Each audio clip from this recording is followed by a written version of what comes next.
Buenos días a todos, ¿qué tal estáis? ¿Cómo estáis, chicos? ¿Todo bien? Bueno, hoy nos vemos aquí como cada día a las 12, teórica en casa de Laura, y hoy vamos a hacer un resumen express del tema 16, penúltimo tema del libro, y estaríamos en la página 235. ¿Qué tal estáis, chicos? ¿Estáis todos bien? ¿Habéis hecho muchos test? Luego al final de la clase resolveremos una duda que nos ha llegado. Muy bien, pues empezamos la clase de hoy, como decimos. Tema 16, tema de accidentes de circulación, y estamos en la página 235. Y empezamos hablando de los accidentes de tráfico, que sería un problema de salud pública. Y nos dice, entre las principales causas de mortalidad, especialmente en jóvenes, se encuentran los accidentes de tráfico. En España, entre el 2001 y del 2005, la media de fallecidos en los siniestros de circulación fue de 14 personas al día.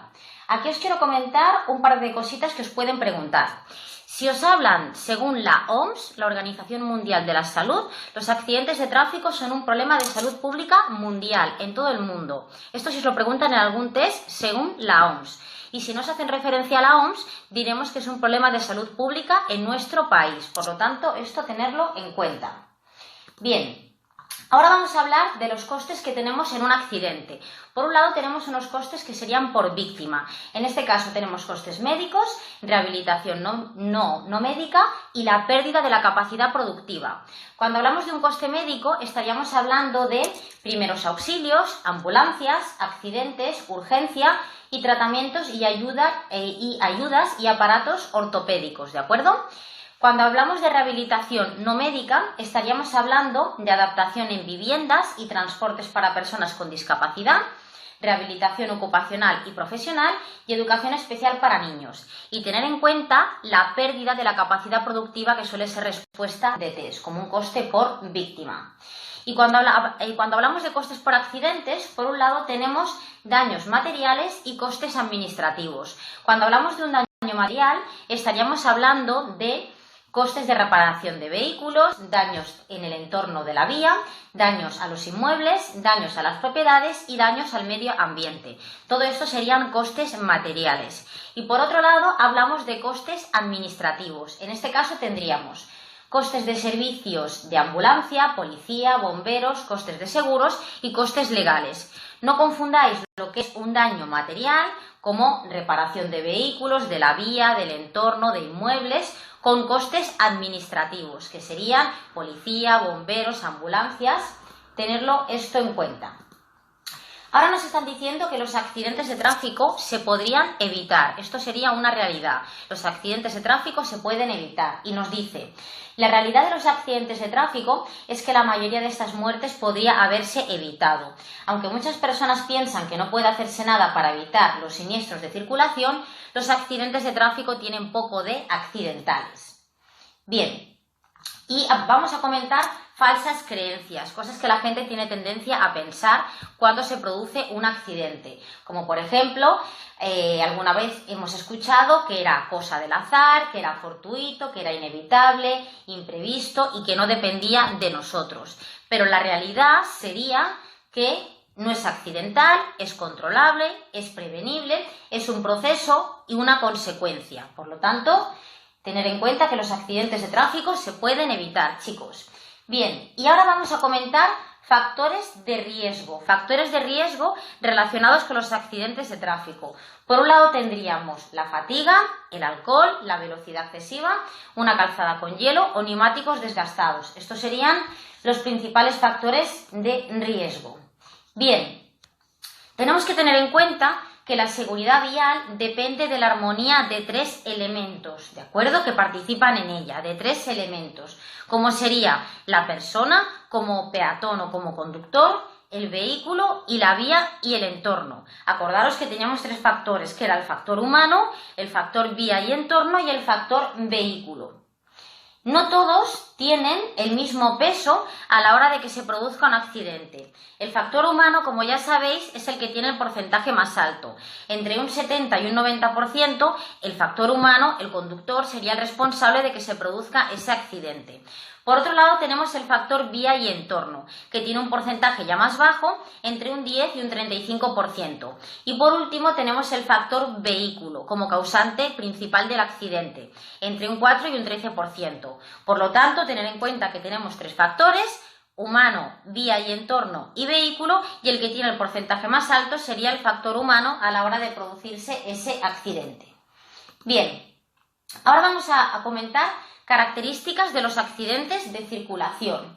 ¿Dónde se producen los accidentes? Cuidado, porque lo que vamos a comentar ahora lo preguntan bastante en los test y vamos a comentar esas respuestas. Bien, la mayor parte de las víctimas mortales son atropellos a peatones. Siempre que me están hablando de atropellos a peatones, se están refiriendo a vías urbanas dentro de poblado, que es donde más interactúa el peatón con el vehículo, ¿de acuerdo? Es donde más interacción hay entre los dos.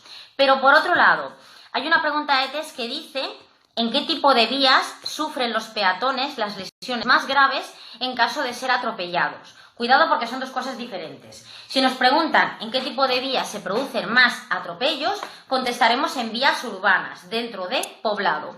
Y si me preguntan en qué tipo de vía sufren los peatones las lesiones más graves en caso de ser atropellados, aquí la respuesta de test sería carretera convencional. ¿De acuerdo? Tener en cuenta que un peatón puede circular por una carretera convencional y que la velocidad máxima de estas vías sería 90 km por hora. Por lo tanto, en caso de atropello, la lesión más grave sería en carretera convencional, ya que la velocidad sería superior. La mayor parte de las víctimas mortales se produce en vías interurbanas. Esto también es respuesta de test. Cuando me hablan de vías interurbanas, ya me estarían hablando de tanto la autopista como la autovía, las carreteras, las vías para automóviles, y es donde más víctimas mortales se producen en el tráfico. Aquí hablamos de víctimas mortales en general, no estamos hablando en concreto de atropellos. La mayor parte de los accidentes se producen rectas, como ya sabéis, en rectas, ya que la circulación es más monótona y tenemos tendencia a pisar más el acelerador.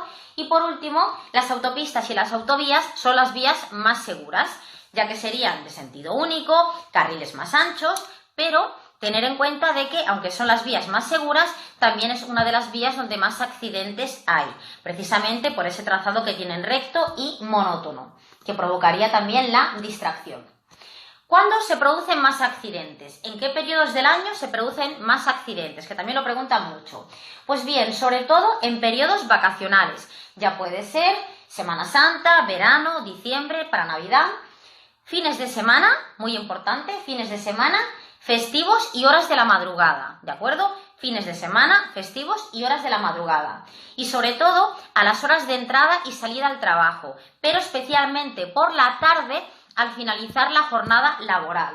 Cuando os preguntan por esto, suelen hacer un mix de estas dos respuestas que os he comentado. Suelen decir que se producen más accidentes en las horas de la madrugada, tenerlo en cuenta, horas de la madrugada, y por la tarde al finalizar la jornada laboral, ya que estamos fatigados de todo el día después de ir a trabajar y tenemos también ganas, un poco de prisa por llegar a casa. Cansancio, fatiga y la prisa por llegar a casa por la tarde al finalizar la jornada laboral.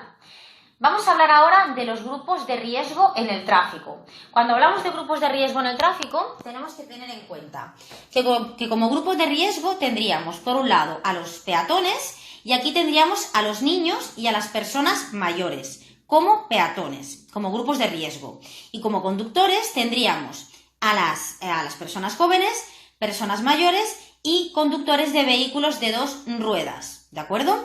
Cuando hablamos de conductores de vehículos de dos ruedas, tener en cuenta que tanto tendríamos a la bicicleta como al ciclomotor como a la motocicleta, ¿de acuerdo? Cuando hablamos de vehículos de dos ruedas. Y vamos a empezar a hablar de grupos de riesgo como peatones y vamos a hablar de, os comento una pregunta de test que suelen hacer bastante. Os van a preguntar si es conveniente modificar la parte delantera de un vehículo. Si es conveniente modificar la parte delantera de un vehículo. La respuesta sería que no es conveniente, ya que en caso de atropello, pensar que el vehículo estaría también diseñado para que haga el menor daño posible. Por lo tanto, si nos preguntan si es conveniente modificar la parte delantera de un vehículo, contestaremos que no. Bien. Ahora vamos a pasar a hablar de la zona de incertidumbre, ¿sí? La zona de incertidumbre comentamos ya en clases anteriores que era el espacio que nos rodeaba y por el que nos podemos mover de una manera imprevista. Zona de incertidumbre tenían tanto los peatones, los vehículos como los animales. Y si nos preguntan quién tiene mayor zona de incertidumbre, contestaremos los peatones.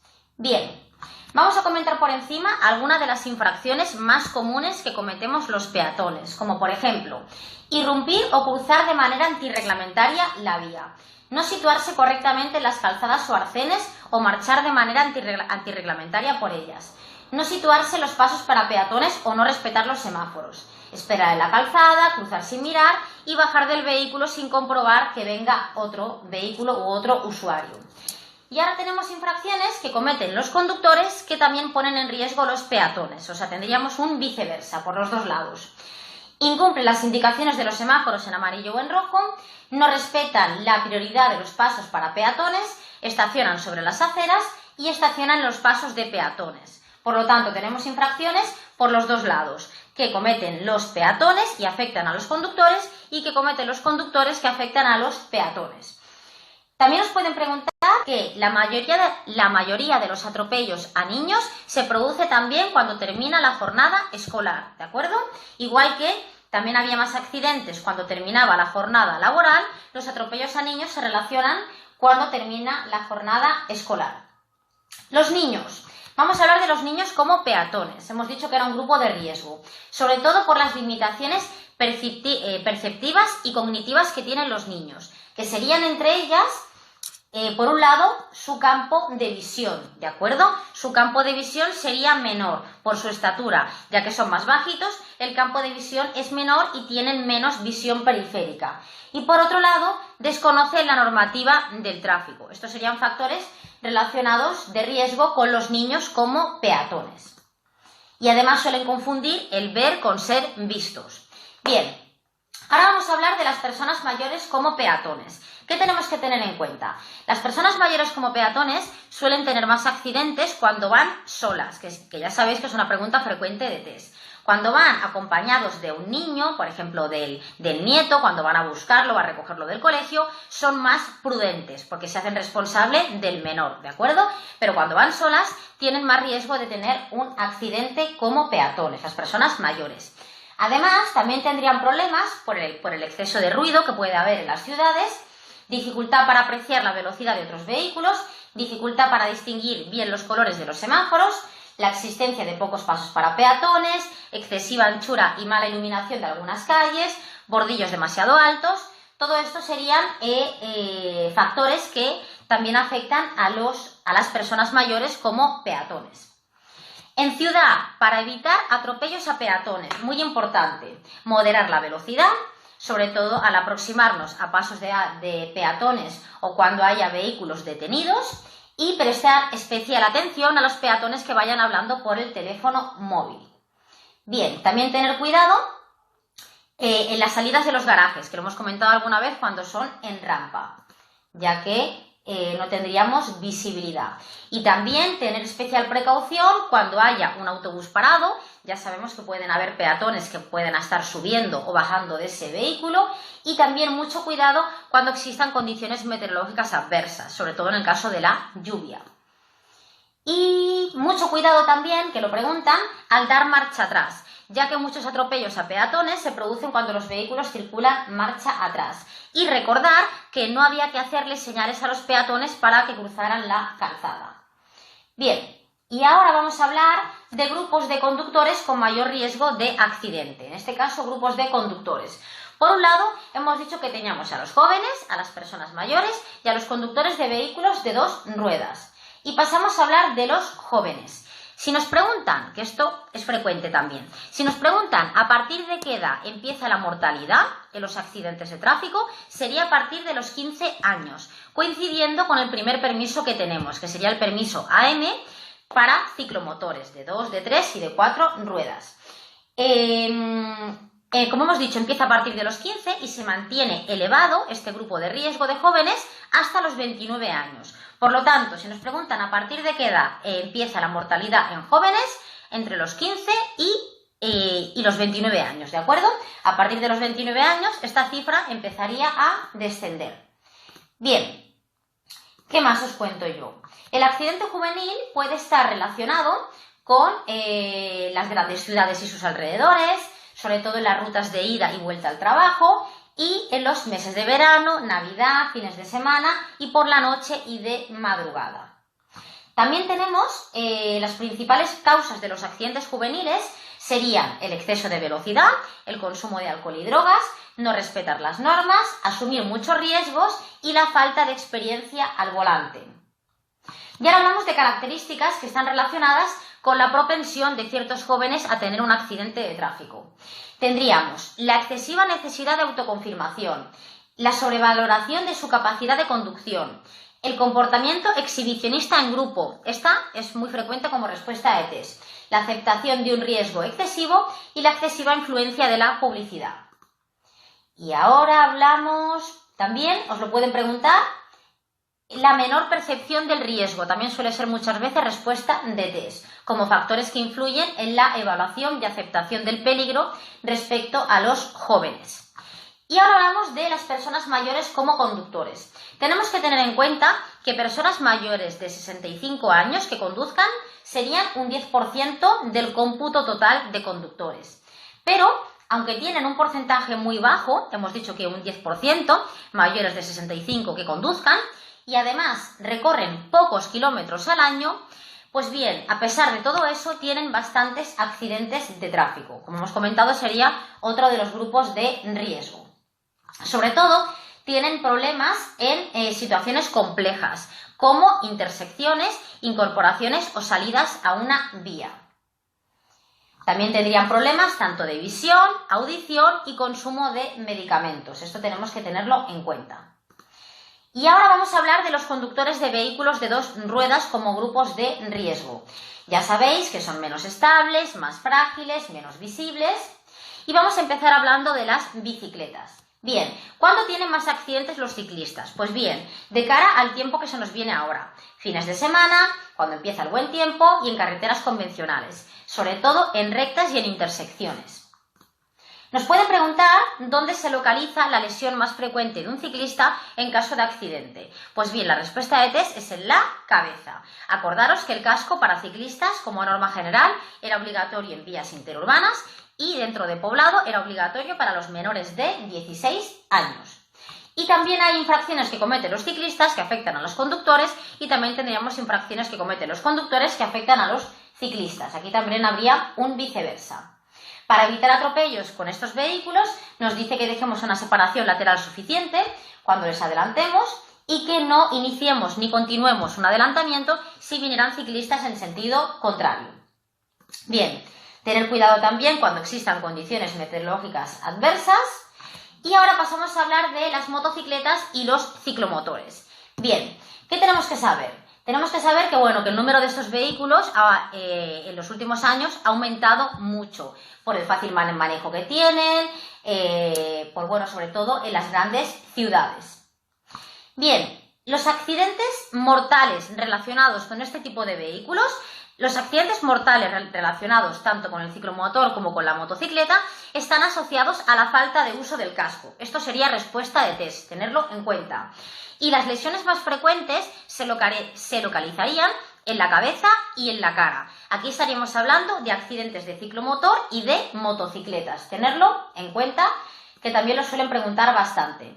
Y también tendríamos infracciones que cometen este tipo de vehículos de dos ruedas que afectan al resto de conductores, como infracciones que cometen el resto de conductores que también les afectan a estos vehículos. Bien, y ahora vamos a pasar a hablar del comportamiento en caso de accidente. Comportamiento en caso de accidente y vamos a hablar de las obligaciones que tenemos ante un accidente. Nos dice que tras un accidente de tráfico pueden haber personas con graves lesiones, que incluso estén en peligro de muerte. Para salvar el mayor número de vidas posibles y reducir los daños, los auxiliadores deben de ser capaces de actuar de manera rápida y eficaz. Bien, nos pueden hablar de la hora dorada, que nos suene. La hora dorada sería una vez se ha producido un accidente de tráfico, esa primera hora después de producirse el accidente sería una hora muy importante, una hora en la que dependiendo cómo se actúe en esa víctima, esa persona podría sobrevivir o podría fallecer, Por lo tanto, tener en cuenta que la hora dorada es donde más víctimas mortales suele haber, sería un 75% de las víctimas mortales que se producen, y sería momento de actuar correctamente para salvar el mayor número de vidas posibles. Vamos a hablar de esas obligaciones que tenemos ante un accidente. Por un lado, cualquier persona que esté implicada en un accidente, lo presencie o tenga conocimiento del mismo, tener en cuenta, cualquier persona implicada, lo presencie o tenga conocimiento del mismo, estaría obligada a auxiliar o solicitar auxilio para atender a las víctimas si las hubiera, prestar su colaboración para evitar mayores peligros o daños, ayudar a restablecer en medida de lo posible la seguridad de la circulación, contribuir al esclarecimiento de los hechos y comunicar su identidad a otras personas si nos lo pidieran. Y ahora hablamos del conductor implicado directamente en un accidente. En este caso, conductor implicado en un accidente. ¿Qué obligaciones tiene? Facilitar los datos del vehículo a otras personas si nos lo pidieran y tomar las medidas adecuadas cuando solamente se hubieran ocasionado daños materiales y alguna parte no estuviese presente, para proporcionarle cuanto antes tanto el nombre, dirección, directamente o a través de los agentes de la autoridad. Bien, habréis oído hablar y también en los test hacen referencia al delito de omisión del deber de socorro, ¿de acuerdo? Delito de omisión del deber de socorro. ¿Cómo se podría incurrir en este delito? ¿De acuerdo? Cosa que no tenemos que hacer jamás. Nos dice, quien no socorre a las víctimas pudiendo hacerlo sin riesgo propio en un accidente ocasionado o no por él. Quien no pide auxilio a las víctimas cuando el mismo no pueda prestarlo. Y quien, habiendo causado un accidente con víctimas, se diera a la fuga. Por lo tanto, tenemos unas obligaciones, independientemente de que estemos independientemente de que estemos implicados o no en ese accidente. Tenemos una obligación que sería tanto avisar a las autoridades, avisar a la ambulancia para que vinieran a socorrer a esas víctimas. También tendríamos, como ya sabéis, que proteger el lugar del accidente y socorrer a esas víctimas. Estaríamos hablando de la regla PAS. La regla PAS, como ya sabéis, estas siglas nos estarían hablando, en primer lugar, de proteger. En primer lugar, hay que proteger, y cuando hablan de proteger, en primer lugar, tenemos que tener en cuenta la autoprotección, es decir, protegernos a nosotros mismos. Avisar, llamando al 112, y por último lugar, socorrer a los heridos, a las víctimas que pudieran haber en ese accidente de tráfico. Por lo tanto, tener en cuenta estas siglas, el PAS, proteger, alertar y socorrer. Bien, cuando hemos dicho de proteger, cuando hemos hablado de proteger, hemos dicho que teníamos que protegernos a nosotros mismos. Proteger el lugar, señalizándolo con los triángulos de personalización de peligro, y proteger a las víctimas. Bien, y ahora vamos a comentar, quiero recordaros que el chaleco, ya sabéis que es obligatorio llevar un chaleco dentro del vehículo y nos lo tenemos que poner antes de bajar del vehículo en vías interurbanas, ¿de acuerdo? Recordaros que el chaleco es visible a 150 metros y que no tiene que estar expuesto a la luz solar. Si está expuesto a la luz solar, pierde las propiedades que lo hacen reflectante. Por lo tanto, llevarlo debajo del asiento, llevarlo en la puerta, llevarlo en la guantera, en algún lugar que podamos cogerlo sin necesidad de bajar del vehículo. Bien, hemos dicho que había que proteger el lugar del accidente, señalizándolo, inmovilizar nuestro vehículo con el freno de mano, por supuesto apagar el motor, ya que también podría existir el riesgo de incendio, y proteger el lugar del accidente también iluminándolo. En el caso de que fuera de noche, también sería conveniente iluminar el lugar del accidente para que sea más visible. Luego hemos dicho que llamaríamos al 112, es un número gratuito a nivel europeo, se puede llamar sin saldo, sin cobertura, y cuando llamemos al 112 tenemos que dar unas instrucciones que nos van a pedir, como el lugar exacto del accidente, la descripción de la situación, y nos tenemos que identificar. Y no podríamos colgar el teléfono hasta que nos lo indiquen. Esto también sería muy importante. Bien, y por último lugar nos tocaría socorrer a esos heridos. Bien, vamos a hablar ahora, vamos a comentar normas generales. Como norma general, no se debe mover a un accidentado, ¿de acuerdo? Hay que tratarlo en bloque, pensando que tiene una lesión en la columna vertebral. Sobre todo se tiene que mantener en bloque el eje de la cabeza, el cuello y el tronco, ¿de acuerdo? Se tiene que mantener en línea recta. Y como norma general, hemos dicho que no movemos a los heridos. Igual que no hay que moverlos, tampoco habría que darles ni medicamentos, ni bebidas, y también sería importante taparlos para que no pierdan el calor corporal. Bien, en el caso de que hubiera una persona dentro de un vehículo, como norma general tampoco la moveríamos, ¿de acuerdo? Pero tenemos que saber que tendríamos un par de excepciones para mover a un herido. Uno sería en caso, por ejemplo, de incendio, que veamos que la situación puede empeorar, y la otra sería en el caso de que la persona estuviera en parada cardiorrespiratoria. En este caso también sería necesario mover al herido para ponerlo boca arriba. Bien, hablando de los primeros auxilios, hemos hablado de que como norma general no se mueve a los heridos, pero una de las cosas que tenemos que comprobar en primer lugar sería saber si esa persona está o no está consciente, ¿de acuerdo? Si está o no está consciente. Para eso tendríamos que hacerle alguna pregunta sencilla, preguntarle cómo se llama, un poquito con la voz más alta, en el caso de que estuviera un poco aturdida por el accidente. Bien, muy importante también que la vía aérea se mantenga bien abierta. Para esto estiraríamos la frente, levantaríamos el mentón para que la vía aérea estuviera bien abierta. Bien, si la persona no me contesta es que está inconsciente.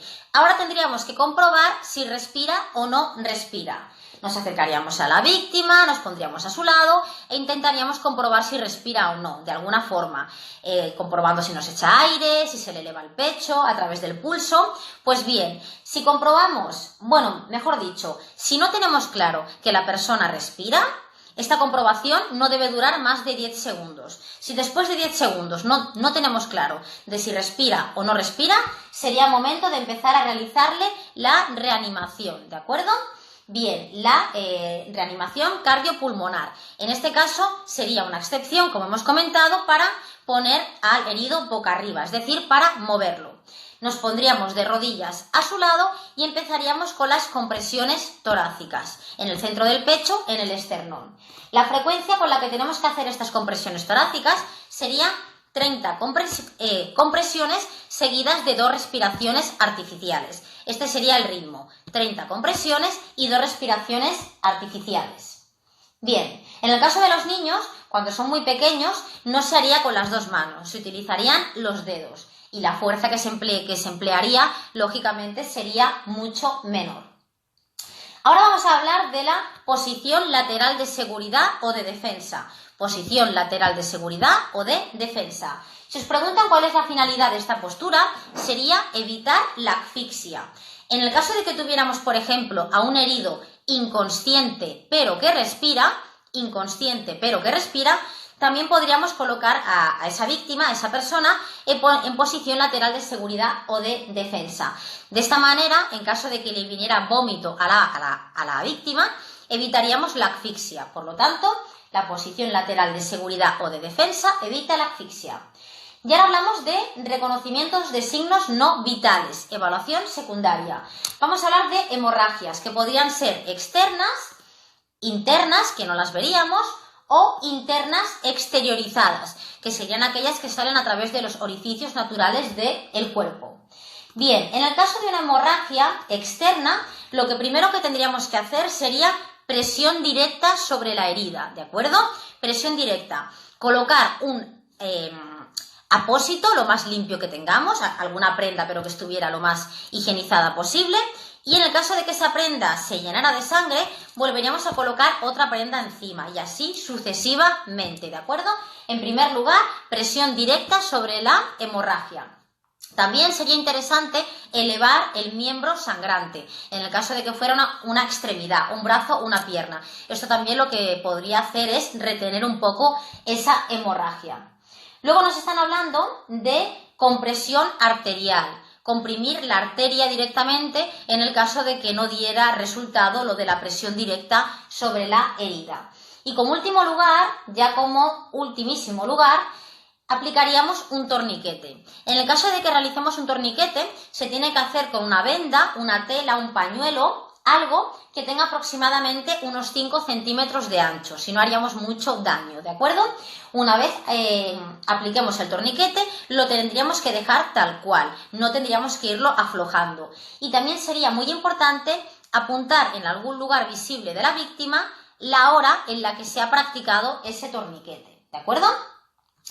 Ahora pasamos a hablar de las hemorragias internas, que dan lugar al estado de shock, ¿de acuerdo? El estado de shock tiene unos síntomas que son respuestas de test, como respiración rápida y superficial, pulso rápido y débil, palidez, sudoración fría y pegajosa, alteración, no pérdida de la conciencia, pero existe incoherencia. Por lo tanto, que os suene esto, porque es respuesta de test en el caso del shock, y el shock lo suele producir en las hemorragias internas. Y os comento que sería útil, recomendable colocar a la persona en posición anti-shock, los pies más elevados que la cabeza en este caso. Bien, voy rapidísimo como ya veis porque el tema es un pelín más largo para que me dé tiempo. Bien, en el caso de hemorragias por el oído, bien, bueno, directamente, tanto si tenemos una hemorragia por el oído, una hemorragia por la nariz o una hemorragia por la boca, no se debe taponar ni cortar la hemorragia, que ya sabéis que preguntas de test. En caso de hemorragia por la nariz, por el oído, por la nariz o por la boca, no se debe taponar ni cortar la hemorragia.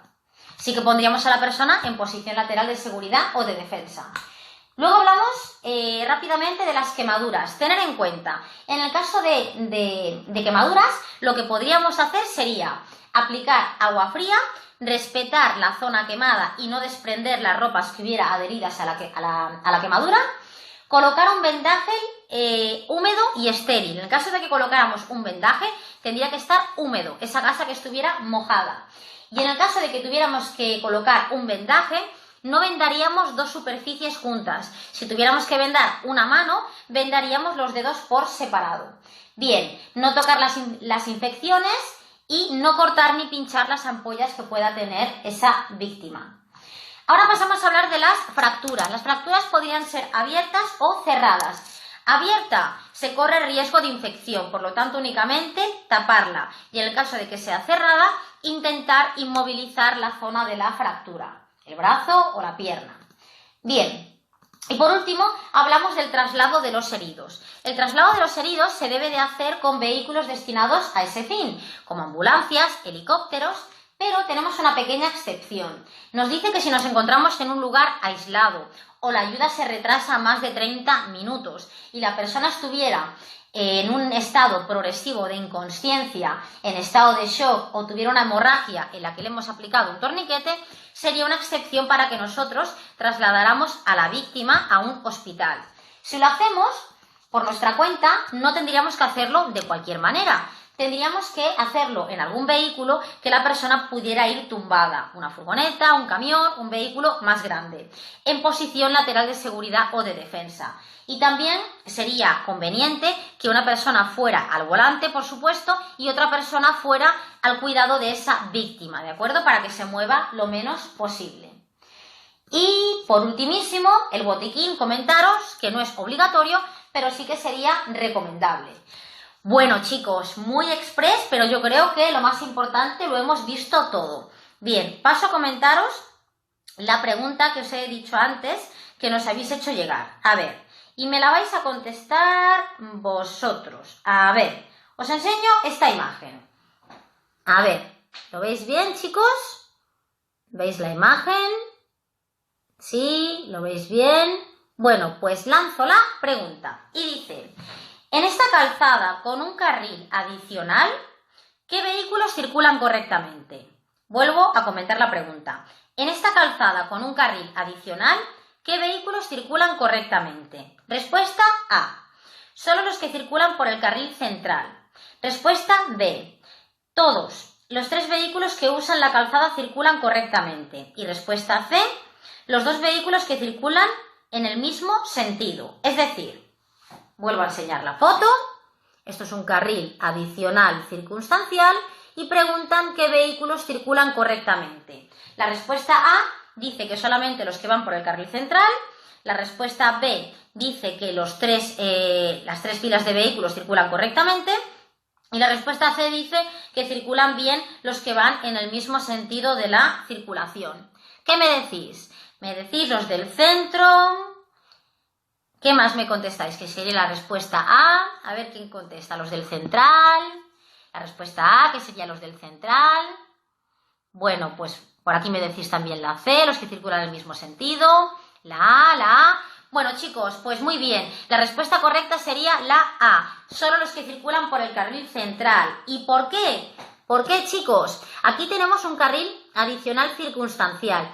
Y en este tipo de carriles, todos los vehículos deben de ir con el alumbrado de corto alcance encendido, tanto de día como de noche. Por lo tanto, para que todos circularan correctamente, tendrían que ir todos con el alumbrado de corto alcance, tanto de día como de noche. Bien, chicos, bueno, pues me voy a ir despidiendo, que se me ha ido el tiempo. Mañana nos vemos como cada día a las 12 con el último tema del libro. Mañana acabamos esta segunda vuelta al libro y comentaremos el tema B, que yo lo vea, viajes y conducción preventiva y eficiente. Así que mañana os quiero aquí a todos porque os comentaré qué será lo que haremos a partir de mañana, ¿de acuerdo? Así que un besazo enorme y hasta mañana, chicos. Adiós. Hacer muchos test.